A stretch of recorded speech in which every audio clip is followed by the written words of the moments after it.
hope you enjoy this story. Let's begin.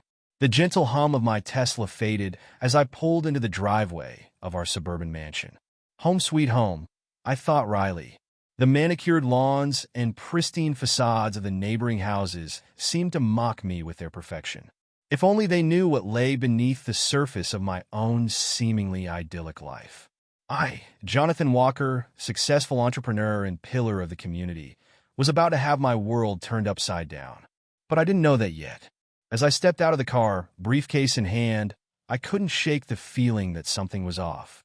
My business trip had ended earlier than expected, and I found myself looking forward to surprising Miranda, my wife of 10 years. We'd been distant lately, her smiles not quite reaching her eyes, her touch lacking its usual warmth. I chalked it up to stress from work. Managing the finances of my rapidly expanding business empire was no small task. But deep down, a nagging suspicion had taken root. I entered our home, the silence broken only by the soft click of the door behind me. "Miranda," I called out, my voice echoing through the spacious foyer. No response. Heading towards the kitchen, I heard a sudden flurry of movement upstairs. Moments later, Miranda appeared at the top of the staircase, her blonde hair slightly disheveled and her cheeks flushed. "Jonathan, you're home early," she exclaimed, her voice pitched slightly higher than usual. Her eyes darted nervously around the room before settling on me with a forced smile. I raised an eyebrow. "Thought I'd surprise you." "Everything all right?" "Of course," she replied a little too quickly. "I was just tidying up. You know how I like everything to be perfect when you get home." I nodded slowly, watching as she descended the stairs with an exaggerated casualness. Something was definitely amiss. Miranda had never been a good liar. It was one of the things I'd always appreciated about her. Until now. "I need to run a quick errand," she said, grabbing her purse from the side table. "We're out of milk. I'll be back in a jiffy." Before I could respond, she was out the door, leaving behind only the lingering scent of her perfume and the echo of her heels on the marble floor. I stood there for a moment processing. In our 10 years of marriage, I'd never known Miranda to use the word jiffy. It was such a small thing, but it set off alarm bells in my head. Making my way upstairs, I found our bedroom in disarray, quite unlike Miranda's usual meticulousness. The bed was hastily made, a drawer in her dresser slightly ajar. My eyes narrowed as I took in the scene. I'm not proud of what I did next, but something compelled me to look closer. Call it intuition or paranoia, but I couldn't shake the feeling that I was missing something crucial. Opening Miranda's dresser drawer, I rifled through her things, feeling a twinge of guilt that was quickly overshadowed by determination. Nothing seemed out of place until my fingers brushed against something crumpled at the back of the drawer.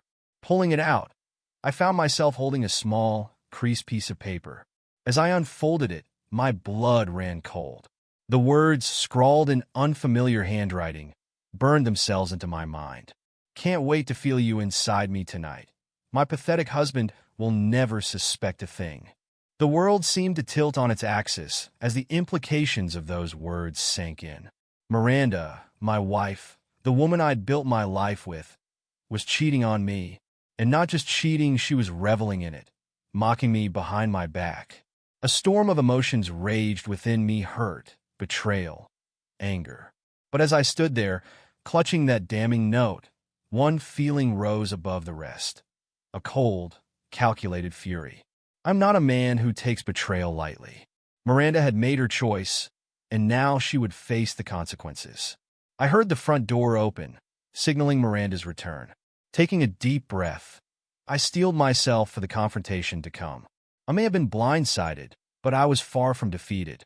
If Miranda thought she could play me for a fool, she was about to learn just how wrong she was. Descending the stairs, note in hand, I saw Miranda placing a carton of milk in the fridge. She turned, flashing me that same forced smile. "See? Told you I'd be quick." I said nothing, simply holding up the crumpled note. The color drained from her face as recognition dawned in her eyes. "Jonathan, I can explain," she began, but I cut her off. "Can you?" My voice was calm, belying the tempest of emotions roiling beneath the surface. "Please, Miranda, enlighten me. Explain how my wife, the woman I trusted with everything, could betray me like this. For a moment, she looked like she might try to deny it, to concoct some elaborate explanation. But then, to my surprise, she laughed. It was a cruel, mocking sound that seemed to echo through the kitchen. "Oh, Jonathan," she sneered, her mask of innocence falling away completely. "You want an explanation? Fine. You're boring. Predictable. At least he knows how to use his tongue in bed." Her words were like a slap in the face, but I refused to let her see how deeply they cut. Instead, I met her gaze steadily, my jaw clenched. "Who is he?" I demanded, my voice low. As if on cue, the front door swung open. A man strode in, suitcase in hand, a cocky smirk plastered on his face. He was younger than me, with slicked back hair and a flashy watch that screamed new money. "Ready for round two, baby?" he called out before noticing me. His smirk widened. Well, you must be the pathetic husband." I recognized him, now Tyler Grant, a name I'd heard in passing at some of Miranda's work events. So this was the man she'd chosen to betray me with. Miranda sauntered over to him, wrapping herself around him like a vine. The sight of it made my stomach churn, but I kept my expression neutral. "Tyler's moving in," Miranda announced, her tone dripping with disdain. "And since the house is in my name, you need to leave." I stood there, absorbing the full weight of their betrayal. Not only had Miranda cheated, but she was kicking me out of my own home, the home I'd worked tirelessly to provide for us. "Oh, and Jonathan?" Miranda added, her voice sickly sweet. "I'll be taking half of everything in the divorce. I've already contacted my lawyer." For a moment, I said nothing. I could see the anticipation in their eyes, waiting for me to break down, to beg, to show some sign of the devastation they'd wrought. But I am Jonathan Walker. I don't break. I rebuild. And when necessary, I destroy. "Very well," I said, my voice steady. "I'll gather my things." As I turned to head upstairs, I caught a glimpse of confusion in Miranda's eyes. She'd expected a fight, tears, anything but this calm acceptance. Little did she know, the battle was just beginning. In our bedroom, soon to be just hers, I packed a bag with mechanical efficiency. My mind was already racing, formulating plans, considering angles. Miranda and her boy toy thought they'd won, but they had no idea what was coming. As I descended the stairs, bag in hand, I paused to look at them one last time. Miranda, draped over Tyler, both wearing triumphant smirks. They thought they'd broken me, but in reality, they'd only awakened a sleeping giant. "Enjoy your victory," I said, my voice laced with quiet menace. "While it lasts." With that, I walked out the door, leaving behind the life I'd known. But I wasn't defeated, far from it. As I drove home, I felt hard feelings. Miranda and Tyler had made a grave mistake, and I would make sure they regretted it for the rest of their lives. The sterile anonymity of the hotel room suited my mood as I paced back and forth, my mind a whirlwind of thoughts and plans. The initial shock of Miranda's betrayal had worn off, replaced by a simmering anger that fueled my every move. I am not a man who takes betrayal lightly, and I had no intention of letting Miranda and Tyler walk away unscathed. As I stood by the window, looking out at the city lights, I knew what I had to do. It was time to dig deeper, to uncover every secret, every lie. Miranda and Tyler thought they had outsmarted me, but they were about to learn just how wrong they were. I pulled out my phone and dialed a number I hadn't used in years. After a few rings, a gruff voice answered. "Sam Parker speaking." "Sam, it's Jonathan Walker," I said, my voice steady. "I need your services." There was a pause on the other end.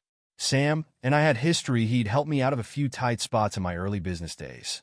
If anyone could uncover the truth, it was him. "Jonathan? It's been a while. What's the situation?" I gave him a brief rundown of the events, keeping my emotions in check. Sam listened without interruption, and I could almost hear the gears turning in his head. "So you want me to follow them? Gather intel?" he asked once I'd finished. "Exactly," I replied. "I need to know everything. Their routines, their contacts, any skeletons in their closets.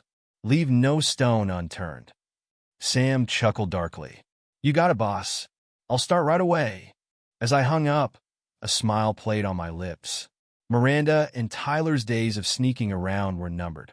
Soon, I'd have all the ammunition I needed to bring their world crashing down around them. The next few days passed in a blur of meetings with lawyers and damage control at my company.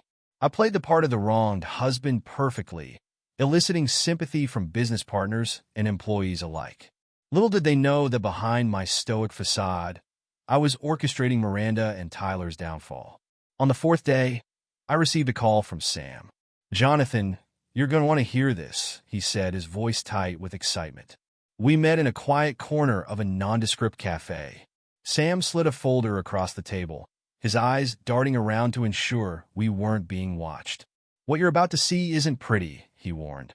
I opened the folder, my eyes widening as I took in the contents. Bank statements, transaction records, emails, all pointing to a massive fraud operation. "They've been siphoning money from your business for months," Sam explained in a low voice. "Miranda used her position as your accountant to create fake invoices, transfer funds to offshore accounts. And Tyler? He's a known con artist with a rap sheet a mile long. He's been using Miranda to get to your money." The realization hit me like a ton of bricks. This wasn't just about an affair, it was about greed, pure and simple. Miranda and Tyler had been playing me for a fool, using my trust to line their own pockets. For a moment, I felt a twinge of something regret, sadness for what could have been, but I quickly pushed it aside. Now was not the time for sentimentality. Now was the time for action. "Good work, Sam," I said, my voice cold. "Keep digging. I want to know every detail of their operation." As I left the cafe, my mind was already formulating the next phase of my plan. Miranda and Tyler thought they had won, but their victory was about to turn to ashes in their mouths. I reached out to Miranda, crafting a carefully worded message that hinted at reconciliation. I played the part of the heartbroken husband, willing to forgive if only we could talk things through.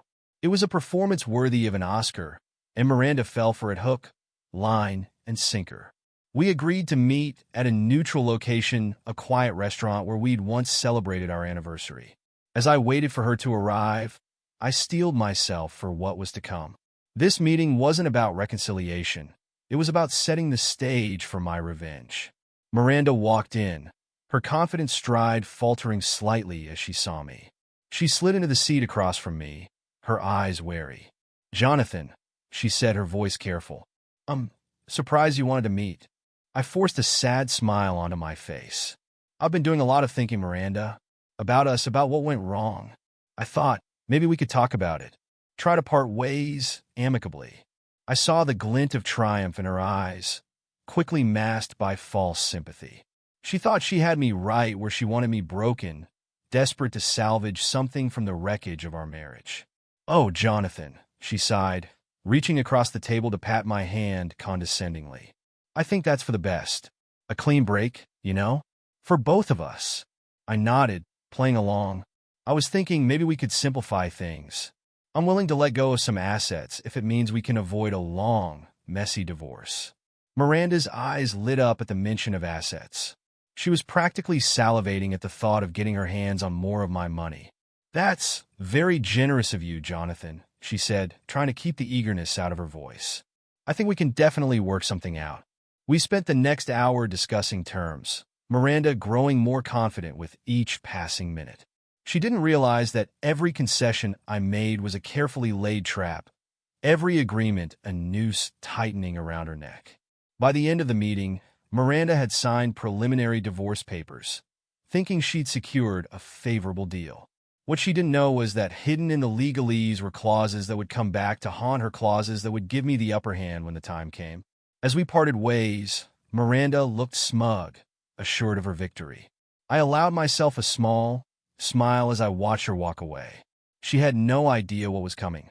Back in my hotel room, I placed a call to my lawyer, Amanda Brooks. "It's done," I told her. "She signed the papers." "Excellent," Amanda replied. "And she didn't suspect anything?" "Not a thing," I confirmed. "She thinks she's got me cornered." "Perfect. I'll start filing the paperwork. By the time she realizes what's happening, it'll be too late." As I hung up, I felt a sense of satisfaction. The pieces were falling into place. Miranda and Tyler had started this game, but I was the one who would finish it. They were about to learn a harsh lesson. Never underestimate Jonathan Walker. The deception had begun, and there was no turning back now. Miranda and Tyler's days of luxury and laughter at my expense were numbered. Soon, very soon, they would understand the true meaning of loss. And I would be there to watch their world crumble, piece by carefully orchestrated piece. The next morning, I met with Amanda Brooks in her sleek, modern office.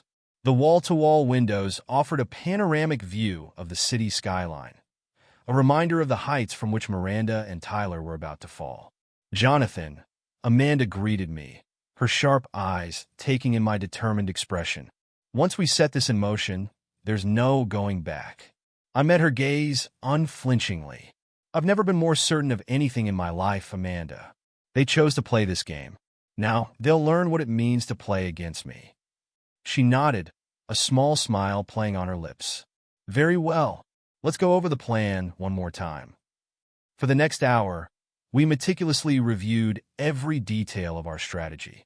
It was a complex web of legal maneuvers, financial traps, and calculated revelations, all designed to bring Miranda and Tyler's world crashing down around them. "What about the fake business partner?" I asked, referring to a key component of our plan. Amanda's smile widened. "Sam's taking care of that as we speak. He's got an actor friend who's perfect for the role. Tyler won't know what hit him." As I left Amanda's office, I felt a surge of anticipation. The first domino was about to fall, and I couldn't wait to watch the cascade of destruction that would follow.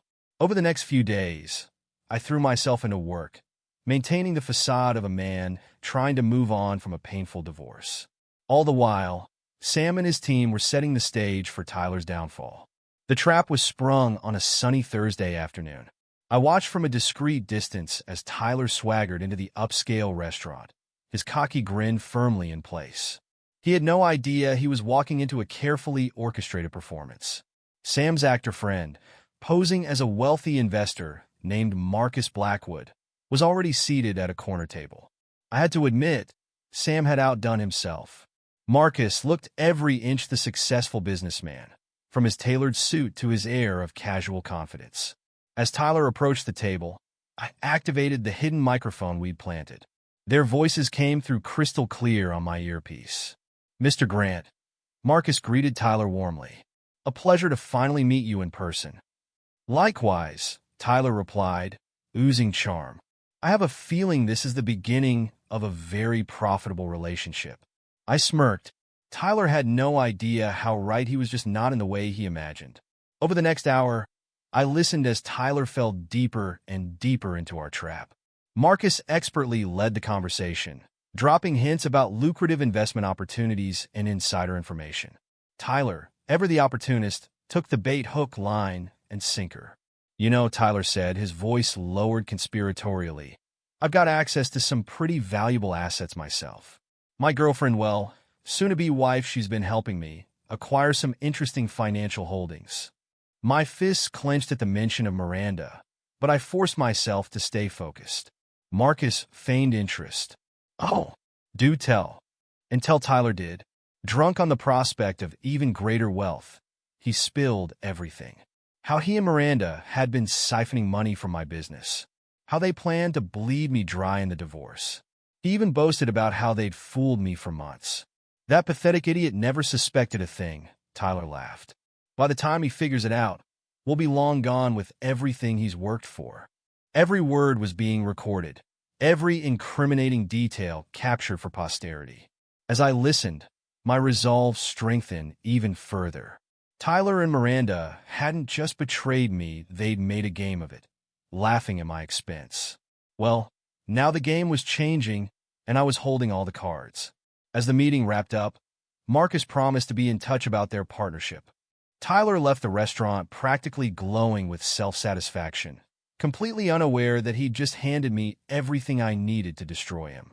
I met Sam at our predetermined rendezvous point, a quiet park a few blocks away.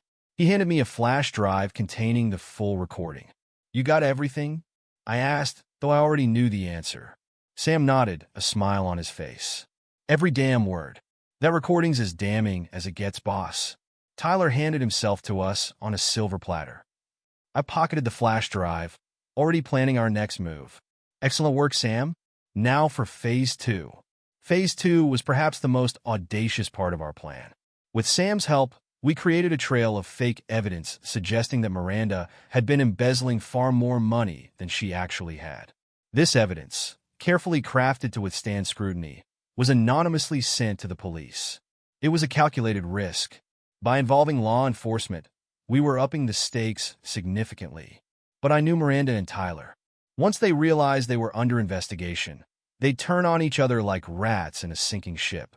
Sure enough, within days of the evidence being discovered, all hell broke loose. Miranda and Tyler's accounts were frozen, their assets seized pending investigation. I watched from afar as their perfect world began to crumble. Through my network of contacts, I heard whispers of their growing panic. Miranda was apparently furious, accusing Tyler of being careless and drawing attention to their scheme. Tyler, in turn, blamed Miranda for being greedy and taking more than they could safely hide. It was all going exactly according to plan. As I sat in my hotel room that night, reviewing the day's developments, I felt a momentary pang of something. Not quite regret, but perhaps a twinge of melancholy for what could have been. Miranda and I had shared a life. After all, there had been good times, moments of genuine happiness. But then I remembered the cruel laughter in her voice when she mocked me, the disdain in her eyes as she kicked me out of my own home, the callous way she and Tyler had plotted to strip me of everything I'd worked for.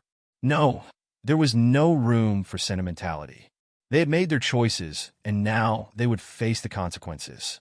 I pulled out my phone and dialed Amanda's number. "Everything's proceeding as planned," I told her when she answered. "Are we ready for the next phase?"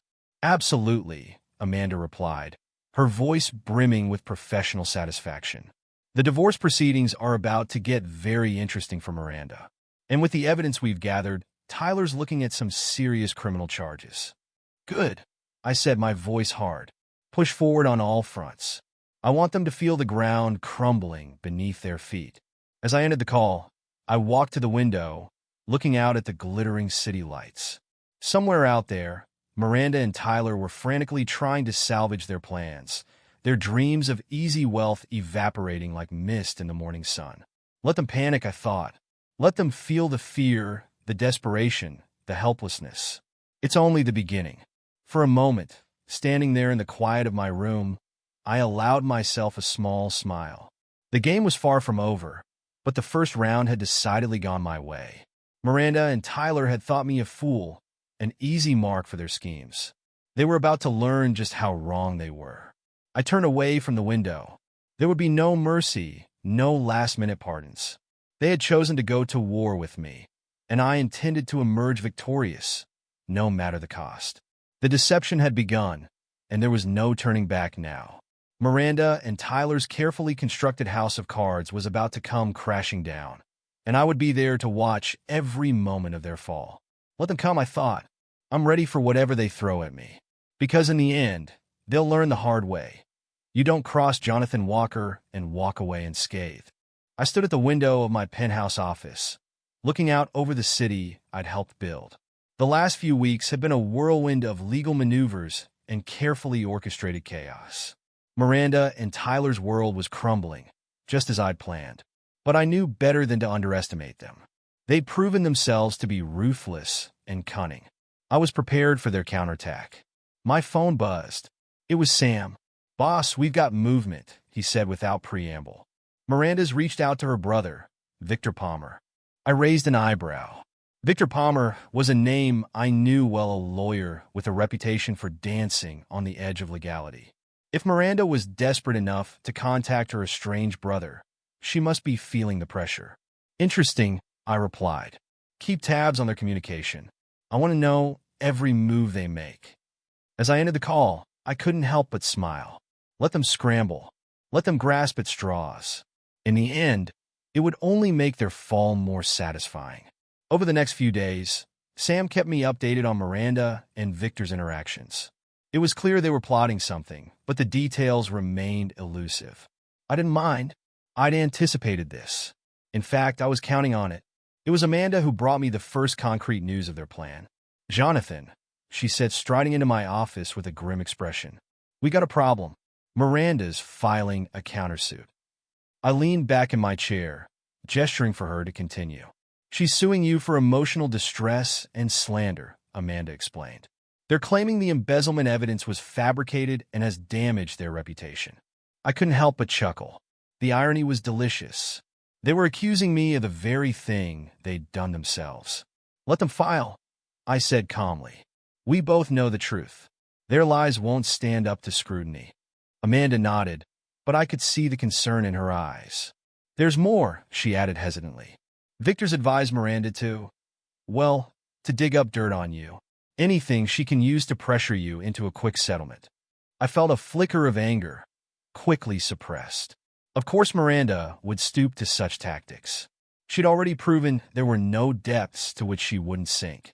Let her try, I said, my voice hard. I have nothing to hide, and every skeleton she drags out of my closet will be matched by a mountain of evidence against her. As Amanda left to prepare our response, I turned back to the window. The city stretched out before me, a testament to everything I'd built. Everything Miranda and Tyler had tried to take from me. I'd be damned if I'd let them succeed now. The next day, the other shoe dropped. My phone exploded with notifications, missed calls, text messages, news alerts. I didn't need to read them to know what had happened. Miranda had made her move. I turned on the TV, unsurprised to see Miranda's face plastered across the screen. She looked haggard, her eyes red-rimmed, as if she'd been crying. It was a masterful performance. Years of abuse and manipulation. Her voice trembled as she spoke to the reporters.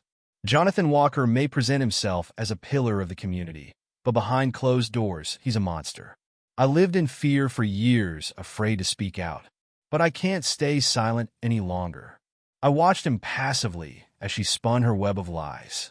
Tales of violence, of emotional abuse, of controlling behavior. Each word was calculated to paint me as a villain, to turn public opinion against me. As the press conference ended, my phone rang. It was Amanda. Jonathan, this is bad, she said without preamble. These accusations, they're going to do serious damage to your reputation. We need to respond quickly. Agreed. I replied, my mind already racing with possibilities. Set up a press conference for tomorrow morning. And give me everything we have on Miranda and Tyler's financials. It's time to go on the offensive. I spent the rest of the day in meetings, coordinating our response. My PR team worked tirelessly to craft a statement that would counter Miranda's lies without making me appear defensive. Meanwhile, I pored over the financial records Sam had uncovered, looking for the perfect piece of evidence to turn the tables. As night fell, I received another call from Sam. Boss, you need to see this, he said, his voice tight. I'm sending you a video file now. I opened the file on my computer, and my eyes widened. It was security camera footage from one of my office buildings. The timestamp showed it was from just a few days ago. In the video, I watched as Miranda slipped into an empty conference room, followed moments later by Tyler. They embraced passionately, clearly unaware they were being recorded. This is perfect, I said, a smile spreading across my face. Good work, Sam. Make sure this finds its way to the media after our press conference tomorrow. The next morning, I stood before a sea of flashing cameras and shouting reporters. I'd chosen my suit carefully dark, conservative, the picture of respectability. As the room quieted, I began to speak. Good morning, I said, my voice steady and confident. I'm here today to address the baseless and frankly disgusting accusations made against me by my soon-to-be ex-wife, Miranda Walker. I paused, letting my gaze sweep across the assembled journalists. Let me be clear. Every word Miranda spoke yesterday was a lie. Not only have I never abused her, but I have evidence that she and her lover, Tyler Grant, have been engaged in a systematic campaign to defraud me and my company. A murmur rippled through the crowd. I pressed on. I have here, I said, holding up a flash drive, irrefutable proof of their embezzlement scheme. Bank records, forged documents, and even a recorded confession from Mr. Grant himself. The room erupted into chaos as reporters shouted questions. I held up a hand for silence. But perhaps most damning is this, I continued, nodding to an aide who started a video on the large screen behind me. The footage of Miranda and Tyler's clandestine meeting played for all to see. As it ended, I turned back to the crowd. This was recorded just days ago, well after Miranda claims to have left me due to abuse. I think it paints a rather different picture than the one she presented yesterday. I could see the shock and excitement on the faces of the journalists. They knew they had a bombshell story on their hands. I will be filing a defamation lawsuit against Miranda Walker and Tyler Grant, I concluded. And I call on the authorities to thoroughly investigate their financial crimes. Thank you. As I left the podium, ignoring the shouted questions, I felt a sense of satisfaction. Miranda had tried to destroy me with her lies. Instead, she'd given me the perfect opportunity to expose her true nature to the world. The fallout was immediate and intense. Within hours, the narrative had shifted. Miranda was no longer seen as a sympathetic victim, but as a conniving liar. Tyler's reputation, already shaky, was in tatters. And I was being hailed as the wrong party, the victim of a vicious scheme who had the strength to fight back. As I sat in my office that evening, watching the news coverage of the day's events, I allowed myself a small smile. The battle was far from over, but I'd won this round decisively. Miranda and Tyler had tried to play in the big leagues, and they were learning the hard way that they were outmatched. My phone buzzed with a text from Amanda. Brilliant performance today. Miranda and Tyler are reeling. What's our next move? I thought for a moment before replying. We press our advantage. No mercy. As I set the phone down, I turned to look out at the city lights. Miranda and Tyler had started this war, but I intended to finish it. And when the dust settled, they would understand the full cost of crossing Jonathan Walker. The days following the press conference were a blur of activity. My legal team, led by Amanda, worked tirelessly to press our advantage in court. Meanwhile, my PR team kept the story in the news cycle, ensuring that public opinion remained firmly on my side. I was in the middle of a strategy meeting when my phone buzzed with an unknown number. Normally, I'd ignore such calls, but something made me step out to answer it. Mr. Walker? A hesitant female voice came through the line. My name is Emily Drake. I used to date Tyler Grant. My interest peaked immediately. Ms. Drake, I replied, keeping my tone neutral. What can I do for you? There was a pause. Then Emily spoke again, her voice stronger now. I have information about Tyler. Information that could help your case against him and Miranda. I listened intently as Emily poured out her story. She and Tyler had been together for years before he met Miranda. She painted a picture of a man consumed by greed, always looking for the next big score. Tyler had used her, drained her finances, and then discarded her when he found a more lucrative target in Miranda. I want to help, Emily concluded. I want to testify against Tyler. He needs to pay for what he's done. I considered her offer carefully. On the surface, it seemed almost too good to be true. But if Emily's story checked out, her testimony could be the final nail in Tyler's coffin. I appreciate your offer, Ms. Drake, I said finally. I'll have my team look into your claims. If everything checks out, we'll be in touch about your testimony. As soon as the call ended, I put Sam on the task of verifying Emily's story. Within days, he came back with a thick file of evidence corroborating everything she'd told me. She's the real deal, boss, Sam said, handing over the file. Bank records showing Tyler bleeding her dry, police reports of domestic disturbances, even some emails where Tyler brags about his cons to a buddy. I nodded, a plan already forming in my mind. Set up a meeting, I told Sam. I want to talk to Emily in person. The meeting took place in a private room at an upscale restaurant. Emily Drake was a striking woman, with sharp eyes that spoke of intelligence and a hard-won wariness. As we talked, I could see the pain and anger that drove her. She wasn't just looking for revenge. She wanted justice. I know what it's like, she said at one point, her voice tight with emotion. To trust someone completely, only to have them betray you. To realize that everything you thought you knew was a lie. I felt a flicker of kinship with her then. We'd both been burned by people we'd trusted. But while Emily had been left broken, I'd grown stronger. Perhaps I thought I could help her do the same. Emily, I said, leaning forward, your testimony could be crucial in bringing Tyler and Miranda to justice. But I want you to be sure, Once we go down this road, there's no turning back. She met my gaze unflinchingly. I'm sure, Mr. Walker. I want Tyler to pay for what he's done. To me, to you, to everyone he's ever conned. I nodded, satisfied. Then let's begin. Over the next few weeks, my legal team worked closely with Emily, preparing her testimony. Her insider knowledge of Tyler's methods and past cons was invaluable. With her help, we were able to uncover even more evidence of Tyler and Miranda's crimes. But just as things seemed to be going our way, a new complication arose. Amanda received a call from Victor Palmer, Miranda's brother. He wants to make a deal, Amanda told me, her voice tense. Says if we drop the charges, Miranda and Tyler will leave the country and never bother you again. I laughed humorlessly. And why would we agree to that when we have them on the ropes? Amanda hesitated. Hinted that they might have some damaging information about you. Something that could hurt your reputation if it came to light. For a moment, I felt a flicker of concern. But then I remembered who I was dealing with. Miranda and Tyler were desperate. This was nothing more than a bluff, a last-ditch effort to escape the consequences of their actions. Set up a meeting, I told Amanda. Let's hear what they have to say. The meeting was set for a neutral location, a conference room in a downtown hotel. I arrived early, making sure everything was in place for what I had planned. Victor arrived first, looking every inch the slick lawyer in his expensive suit.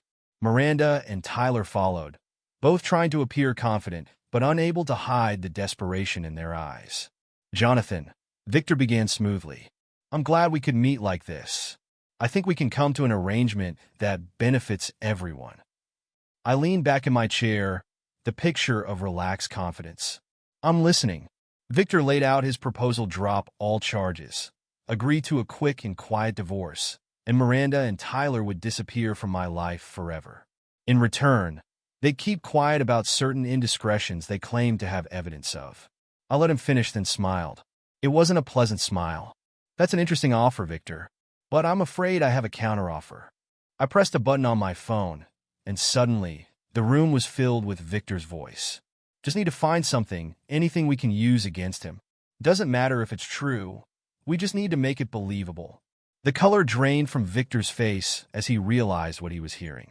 It was a recording of him planning this very meeting, discussing how to bluff their way out of trouble.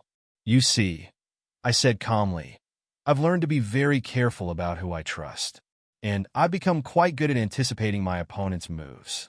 I turned to Miranda and Tyler, who were looking increasingly panicked. Here's my offer. You drop this ridiculous charade, plead guilty to the charges against you, and I'll recommend leniency in sentencing. Otherwise, I'll add attempted blackmail to the list of charges. Your choice. The room was silent for a long moment. Then Miranda burst into tears, while Tyler began shouting accusations and threats. Victor just slumped in his chair, defeated. As security escorted them out, I felt no satisfaction, no joy in their despair, only a sense of justice being served.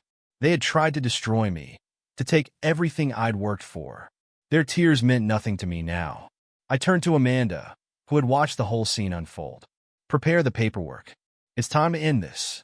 As I left the conference room, I knew the end was in sight. Miranda and Tyler's last desperate gambit had failed. Now, all that remained was to see justice done in court. I stepped out into the sunlight, feeling the weight of the past few months lifting from my shoulders. The road ahead was still long, but for the first time in a long time, I felt truly free. Free from betrayal, free from lies, free to rebuild my life on my own terms. Miranda and Tyler had thought they could break me. Instead, they'd only made me stronger. And now, they would face the consequences of their actions. Not with anger or vengeance, but with the cold, implacable force of justice. As I drove back to my office, I allowed myself a small smile. The game was almost over, and I had won. Not just for myself, but for every person who'd ever been betrayed, ever been taken advantage of. Miranda and Tyler's downfall would serve as a warning to others who might think to follow in their footsteps. The courtroom was a battlefield, and I was a general surveying the final maneuvers before the decisive clash.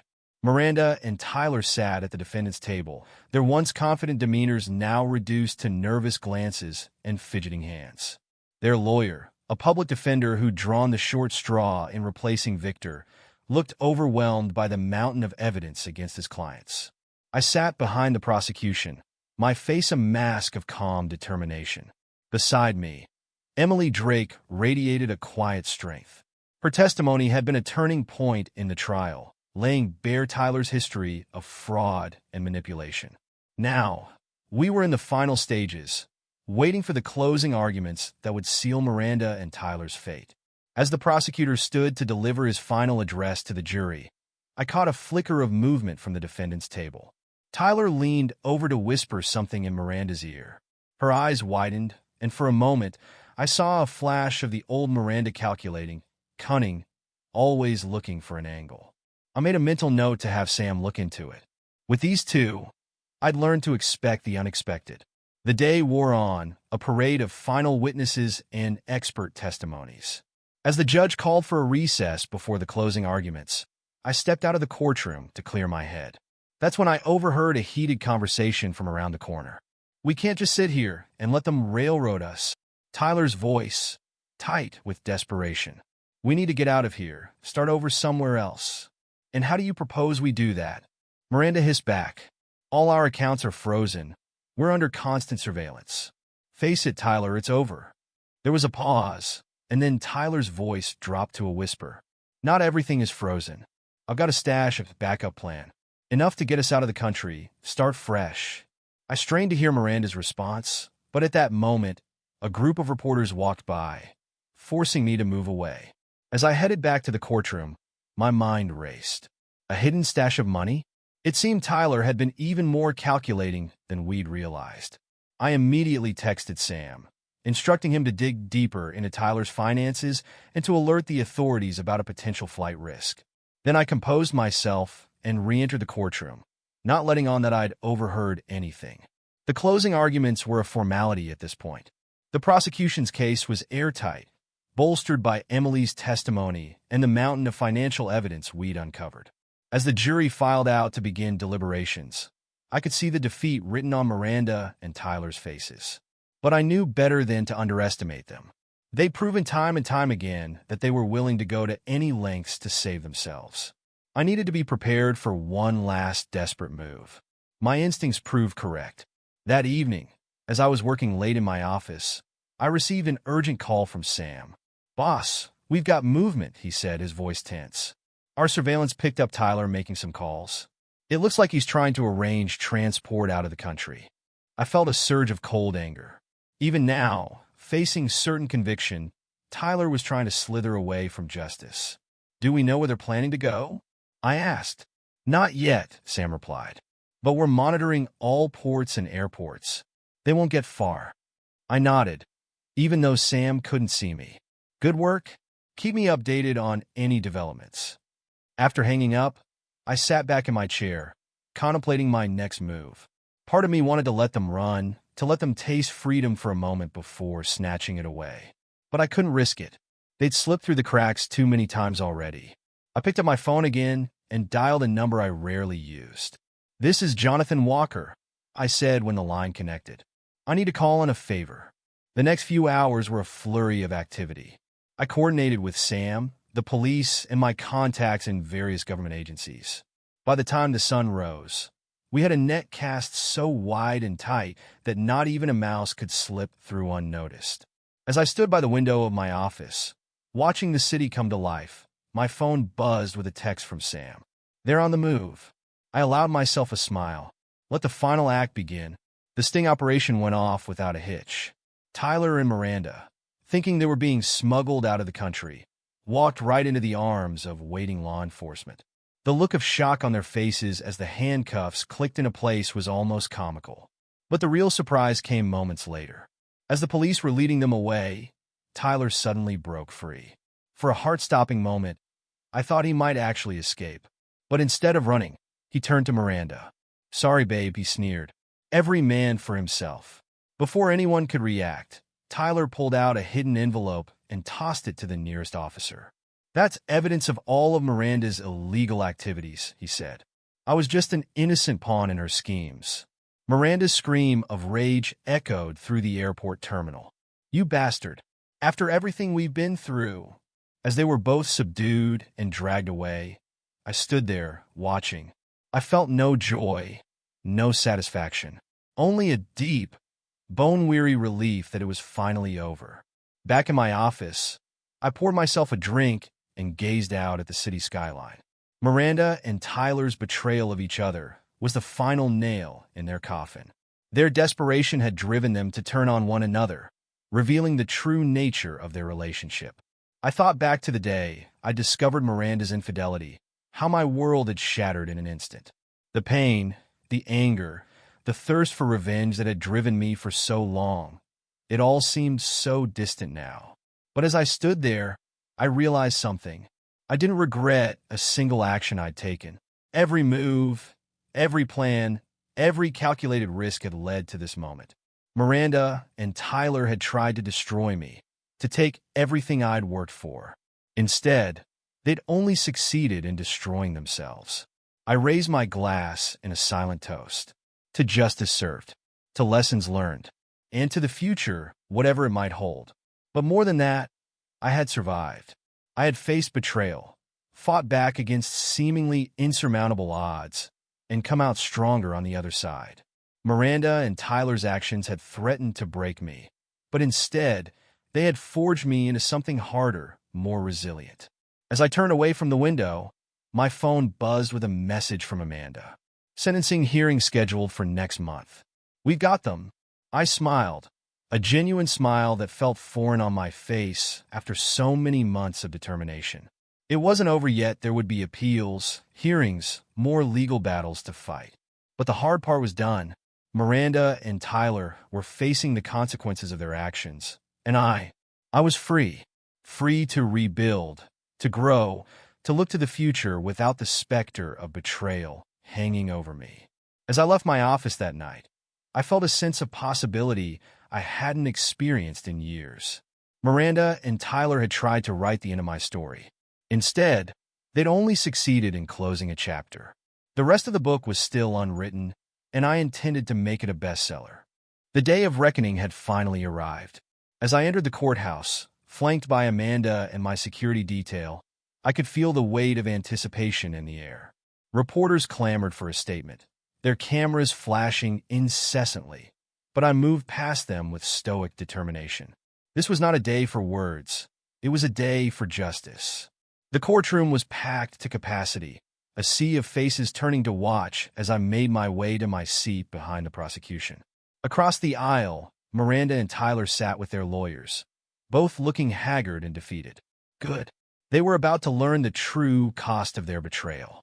As the bailiff called the court to order, I caught Emily's eye. She gave me a small, resolute nod. We'd been through hell to get here, but we were ready. Tyler and Miranda had no idea what was about to hit them. The prosecution's opening statement was a masterpiece of legal rhetoric. They painted a vivid picture of greed, deceit, and callous disregard for the lives they'd ruined.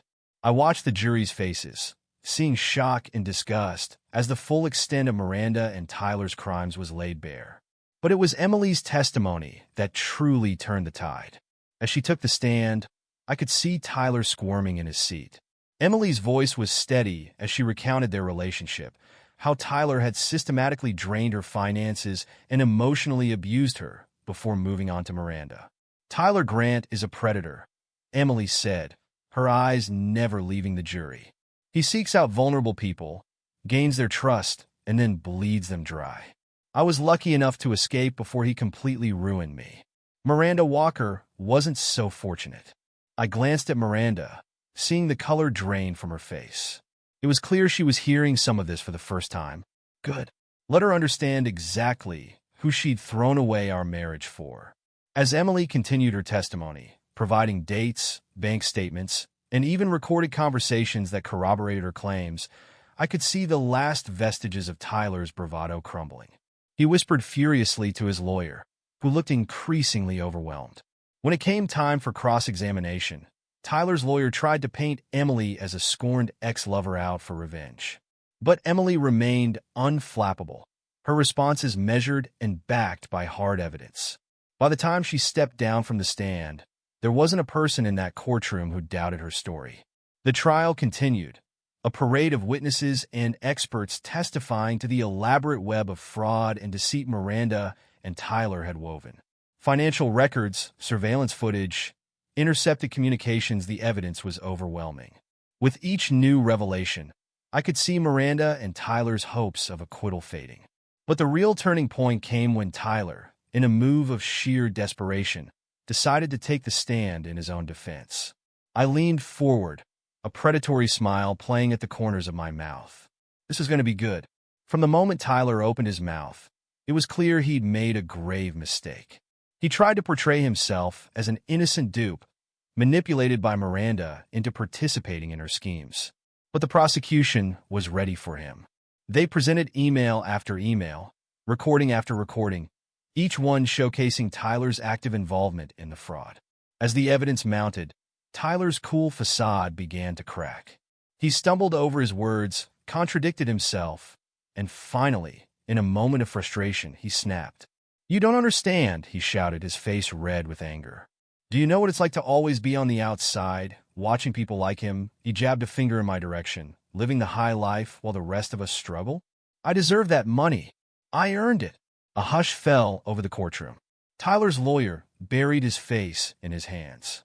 And I just sat there, my expression impassive, even as satisfaction coursed through me. Tyler had just signed his own conviction. As Tyler was led down from the stand, looking shell-shocked at his own outburst, I caught Miranda's eye. For a moment, I saw a flicker of the woman I'd once loved, scared, vulnerable, realizing the magnitude of her mistakes. But then her expression hardened, and she looked away. Whatever regrets she might have, it was far too late for them to matter. The defense's case was weak, a desperate attempt to shift blame and minimize culpability. Miranda's lawyer tried to paint her as a victim of Tyler's manipulation, but the evidence told a different story. Bank transfers, forged documents, recorded phone calls, all pointed to Miranda's willing and enthusiastic participation in the scheme. As the trial neared its end, I felt a sense of calm settle over me. We'd presented an ironclad case. Tyler and Miranda's guilt was beyond doubt. Now, it was just a matter of waiting for the jury to confirm what we all knew. The closing arguments were a formality. The prosecution's final statement was a masterful summation of the mountain of evidence against Tyler and Miranda. The defense, in contrast, seemed to be going through the motions, aware that they were fighting a lost cause. As the jury filed out to begin deliberations, I caught Amanda's eye. She gave me a small, confident nod. We both knew it was only a matter of time now. The wait for the verdict was mercifully short. When the jury filed back in after just a few hours of deliberation, their faces told the story before the foreman even opened his mouth. On the charge of conspiracy to commit fraud, we find the defendants, Miranda Walker and Tyler Grant, guilty. The litany of guilty verdicts continued, each one another nail in Tyler and Miranda's coffins. As the full weight of their situation seemed to hit them, I saw Miranda collapse into silent sobs. Tyler just sat there, staring blankly ahead, as if he couldn't quite believe this was happening to him. As for me, I felt no joy, no elation, just a sense of satisfaction. Justice had been served. The court adjourned to await sentencing, and as I stood to leave, I allowed myself one last look at Miranda and Tyler. They'd tried to destroy me, to take everything I'd worked for. Instead, they destroyed themselves. Walking out of that courtroom, I felt lighter than I had in months. The nightmare was finally over. Miranda and Tyler would pay for their crimes, and I could finally start to rebuild my life. As the sun hit my face outside the courthouse, I took a deep breath. For the first time in a long time, the future looked bright. The weeks following the trial were a whirlwind of activity. With Miranda and Tyler's conviction, the media frenzy reached new heights. Everyone wanted a piece of the story, the inside scoop on the scandal that had rocked the business world. But I had no interest in reliving the past. It was time to look to the future.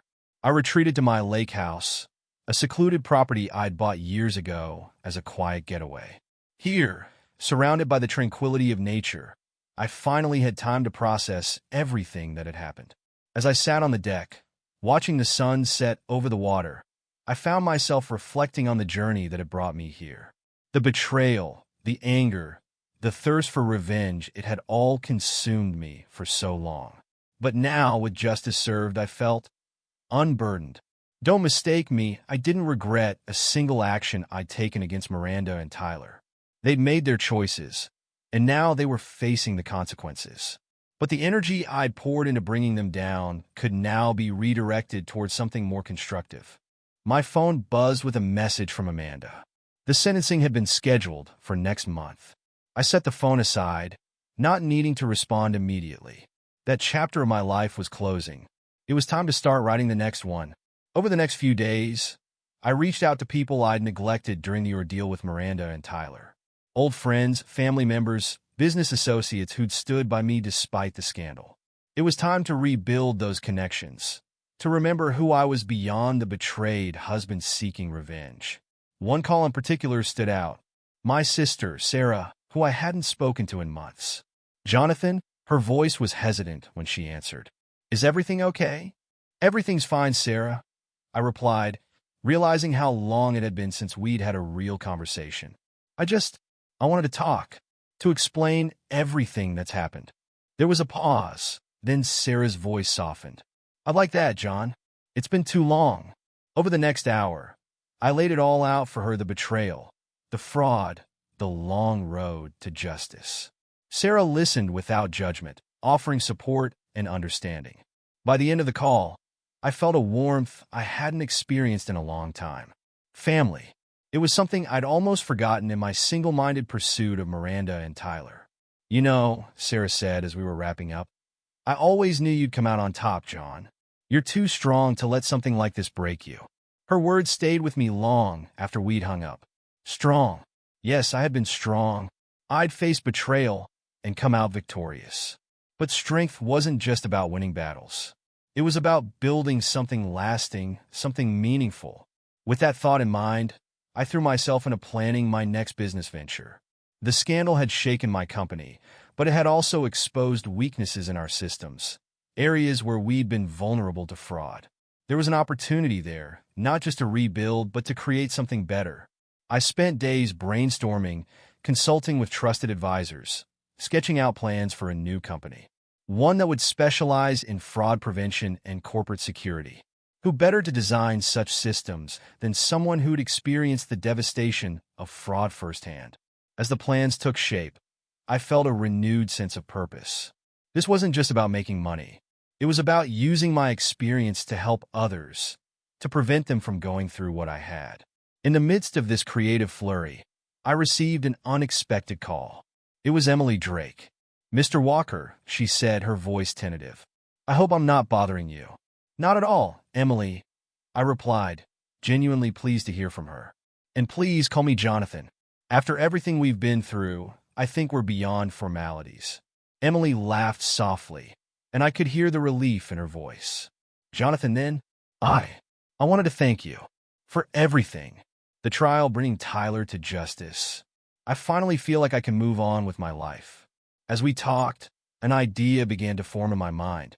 Emily was smart, resilient, and she understood the importance of what I was trying to build with my new company. Emily, I said, interrupting her self-deprecating comment about job hunting. How would you feel about coming to work for me? There was a pause on the other end of the line. What? I outlined my plans for the new company, explaining how her experience and insights could be invaluable. You've seen firsthand how these predators operate, I said. That knowledge could help us protect a lot of people. Emily's excitement was palpable. Jonathan, a yes. Yes, I'd love to be a part of this. As I hung up, I felt a sense of satisfaction. Emily deserved a fresh start, a chance to turn her painful experience into something positive. And I knew she'd be an asset to the company. The next few weeks were a blur of activity. Meetings with investors, consultations with legal teams, recruitment of key personnel. My new company, Phoenix Securities, began to take shape. The name was deliberate, rising from the ashes of betrayal and fraud to create something stronger, more resilient. As the launch date approached, I found myself working long hours, fueled by a passion I hadn't felt in years.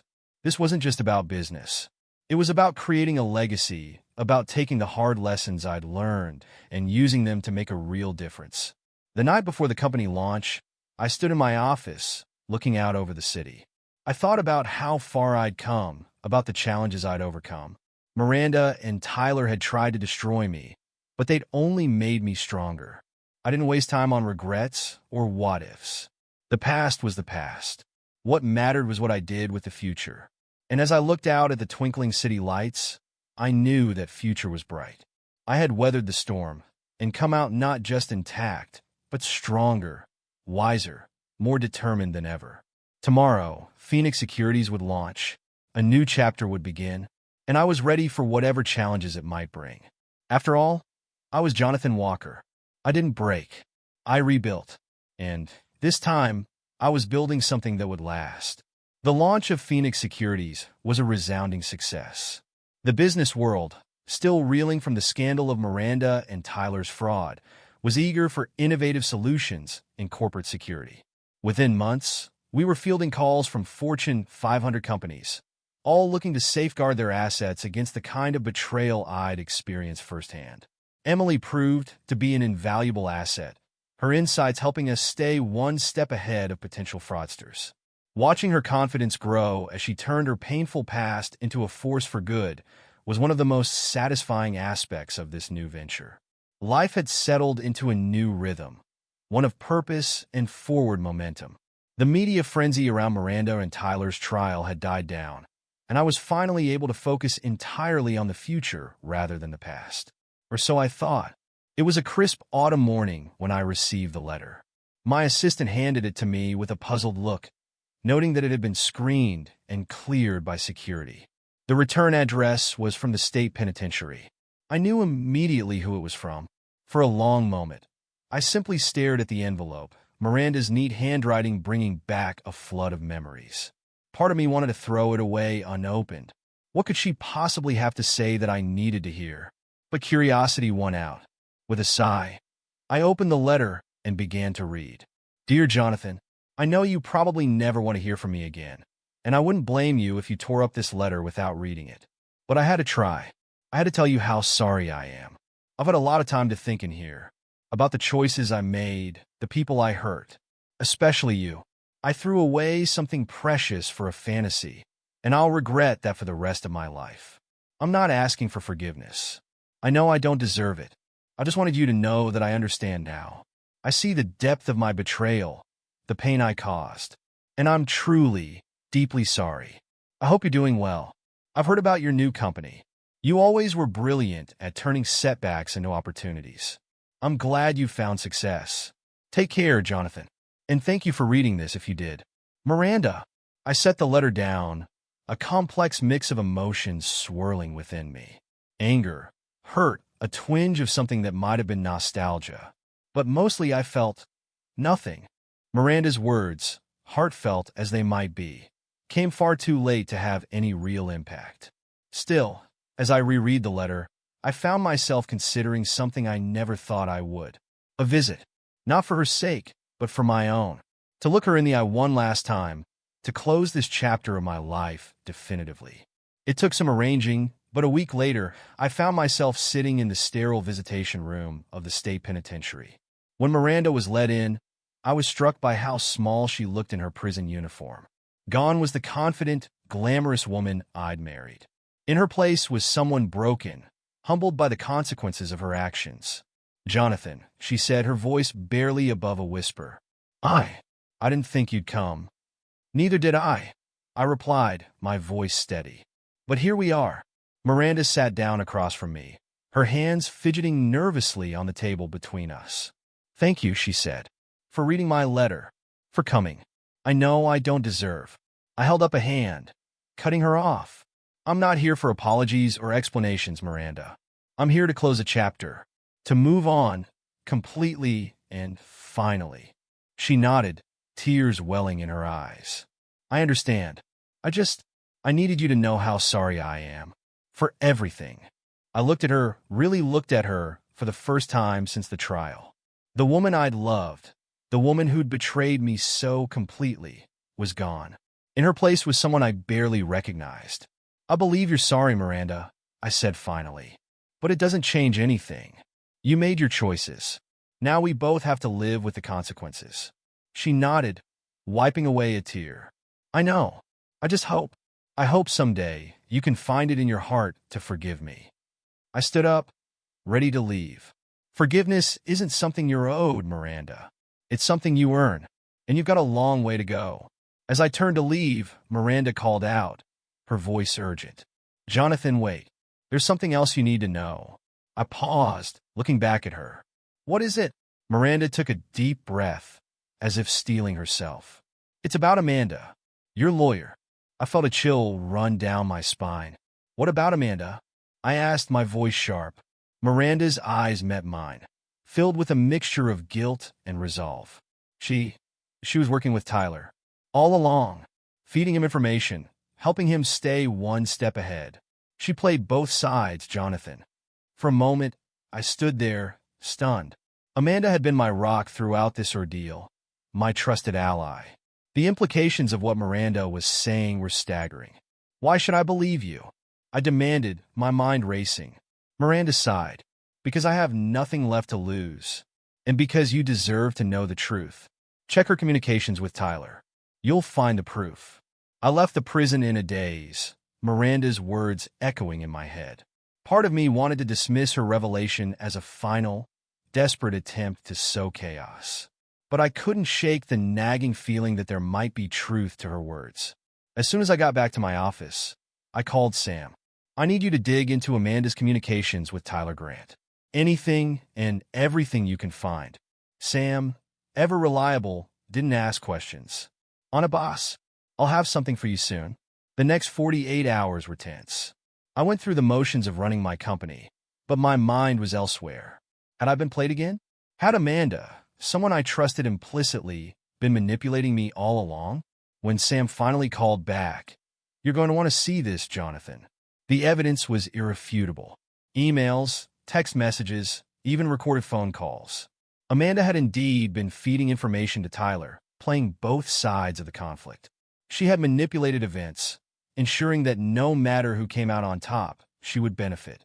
I sat in my office, staring at the evidence before me, a cold anger settling in my chest. Once again, I had been betrayed by someone I trusted. But this time I wasn't caught off guard. This time, I was ready. I called Amanda to my office, watching her closely as she entered. She smiled, the picture of professional confidence. "What can I do for you, Jonathan?" Without a word, I turned my computer screen towards her, displaying one of her emails to Tyler. I watched as the color drained from her face. "Jonathan, I can explain," she began, but I cut her off. "Save it, Amanda. I trusted you. I defended you. And all along, you were just another snake in the grass." Amanda's demeanor changed instantly, her mask of friendliness falling away. "You have no idea what it's like," she hissed. "Always being the one behind the scenes, never getting the recognition. I deserve more?" I stood up, my voice cold. "What you deserve is a prison cell next to Miranda and Tyler. And that's exactly what you're going to get." As security escorted Amanda out, I felt a strange sense of closure. The final piece of the puzzle had fallen into place. The betrayal that had upended my life was finally, truly over. In the days that followed, I threw myself into my work with renewed vigor. Phoenix Securities expanded rapidly, our reputation for integrity and effectiveness growing with each successful contract. Emily continued to excel, her insights proving invaluable time and time again. As for me, I found myself changed by the experience. Harder in some ways, yes, but also more aware of the value of true loyalty. I had been betrayed, but I had also found unexpected allies. Sam, Emily, the employees who stood by me through the scandal. These were the people who truly mattered. I never saw Miranda again after that last prison visit. I heard that she was making efforts to turn her life around, participating in rehabilitation programs, and using her financial skills to help other inmates. Good for her, I thought, but it changed nothing between us. Tyler, I learned, was not faring as well. His arrogance had made him enemies even in prison. Last I heard, he was spending most of his time in solitary confinement for his own protection. A fitting end for a man who thought he could manipulate everyone around him. As for Amanda, her trial was swift and decisive. The evidence against her was overwhelming, and she lacked the charisma to sway a jury as she had once swayed clients. She would be spending the next decade, at least, behind bars. Standing in my office one evening, looking out over the city I had once again conquered, I allowed myself a moment of reflection. The past few years had been a crucible, burning away everything that was weak or false in my life. What remained was stronger, purer, more resilient. I had faced betrayal, deceit, and manipulation from all sides. I had been brought to the brink of ruin. But I hadn't just survived, I had thrived. I had taken the lessons learned from my enemies and used them to build something greater than ever before. As I turned away from the window, my eyes fell on a framed photo on my desk. It was a picture from the launch of Phoenix Securities, showing me surrounded by my team: Sam, Emily, and the others who had stood by me through it all. These were the people I could trust, the ones who had proven their loyalty. I smiled, a genuine smile that reached my eyes. The past was behind me now, truly and finally. The future stretched out before me, full of possibilities. I was Jonathan Walker, and I had emerged from the fire not just unscathed, but tempered and strengthened. Whatever challenges lay ahead, I was ready for them. After all, what could the world throw at me that I hadn't already overcome? This is where our story comes to an end. Share your thoughts in the comments section. Thanks for your precious time. If you enjoyed this story, then please make sure you subscribe to this channel. That would help me a lot. Click on the video you see on the screen, and I will see you there.